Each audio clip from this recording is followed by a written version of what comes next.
My name is Jayasree and my friends call me Jaysh. Born in Singapore. My parents are Singaporeans, my grandparents are Singaporeans. I've been living in Melbourne, Australia for 1 year now. I'm studying my double masters at La Trobe University, the Bandura campus. I'm doing my masters in professional accounting and masters in financial analysis. I've heard people say that Australians have a very relaxed lifestyle, and that was what I was looking forward to. Apart from uni, I actually like to take photos. It takes my mind off a lot of things. So I would actually take long walks at my uni's wildlife sanctuary, and if I'm lucky on good days, I get to spot the animals there. So we went one, right? 1, 2, 3. Come up, strike. I enjoy doing karate, which I just took up recently, and that gives me a lot of space to actually vent out my frustrations.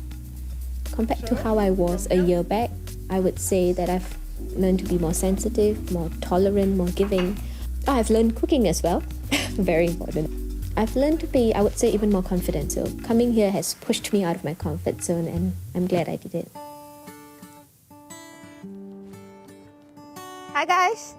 Hello, how you doing? I'm good. I'm at the Phillip Island Nature Park, and I'm looking forward to do some nest building for the penguins and some nursery work. And of course, I'm going to get my hands dirty. That's going to be exciting because I've got long nails. I don't know how that's going to work. So yeah, I'm actually very excited. Propagating these to build penguin habitat.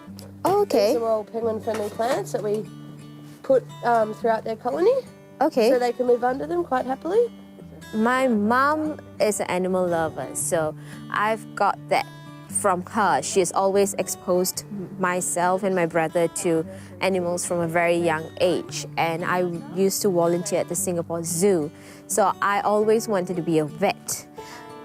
Fortunately or unfortunately, my dad advised me to be in the finance line. It's not that I hate it, but if given a choice, I would definitely switch fields and be a vet. So experiences like this gives me the opportunity to explore my passion, my love for the animals, and so I really, really treasure this kind of experiences.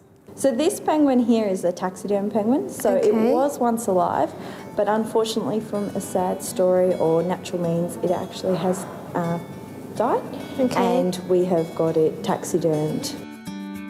As we're coming up here, we see where the penguins cross the line. So the penguins at the moment are either in the burrows or they're out at sea. It's interesting to know that every night about 1,000 to 2,000 penguins come in and actually go find their homes on this island. This is the artificial penguin burrow that we're going to make today. Okay. It will be the home for our penguins, and we'll go put it into one of the sites. Is it going in? Maybe a bit more muscle. Okay. Oh my God.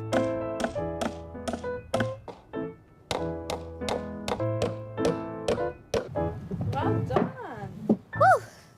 There you go. Really That's good. hard work. So I was told that 2 penguins can live in that nest, and if they have chicks, it's comfortable for a family of 4 to live in there.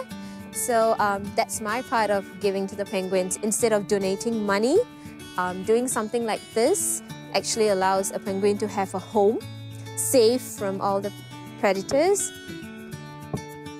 I've never seen a koala before. I've only seen them on TV, in the documentaries, or on posters. What we're doing this afternoon is joining this group of volunteers, and we're planting this area inside the boardwalk. The Koala Conservation Centre, which is where we are, is part of Phillip Island Nature Park. The Koala Conservation Centre itself is here because on the other side of the fence that you might be able to see in the distance, that's Phillip Island, where there is a declining population of koalas. Probably less than 40 koalas on the whole island at the moment.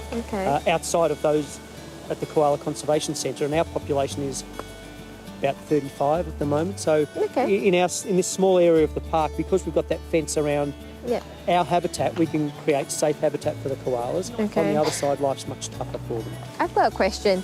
Does the Is it a hard koalas... question or an easy question? Because I'm shopping at hard ones. That depends. I'm sure you have the answers. Scared me. Go on. So, does the koalas go down? Like, if they need to? The koalas live up a tree because that's a safe place to be. Okay. So if you're a koala, sensibly, you're up there. That's where you find your food. They get most of their moisture out of the leaves that they eat. And they're safe from their predators, which are big carnivores. And the big carnivores around here are people and dogs. So I've just spotted my first koala, and I was told that it's a female one. And how do you differentiate is actually by looking at their nose.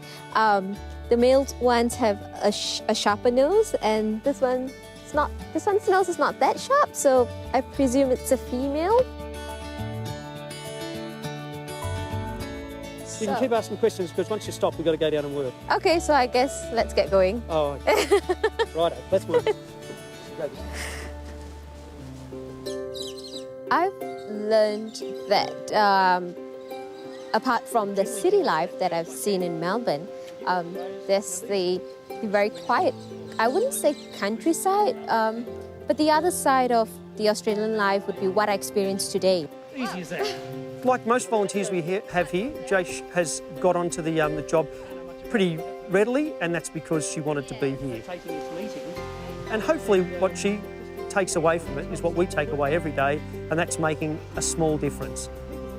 That's what we're doing here today, just changing the balance of habitat in favour of the native creatures, and thankfully she's been part of that, and hopefully she'll take away that warm, fuzzy feeling that we get from doing that. I've also learned that it's not all about money. The Australians actually get down and dirty to do the work, to get the money in. They don't complain whether they have government funding or not. They actually go out there and spread the conservation message. They get volunteers in to do the work, and they generate the revenue. And that keeps these parks going, and that's fantastic work.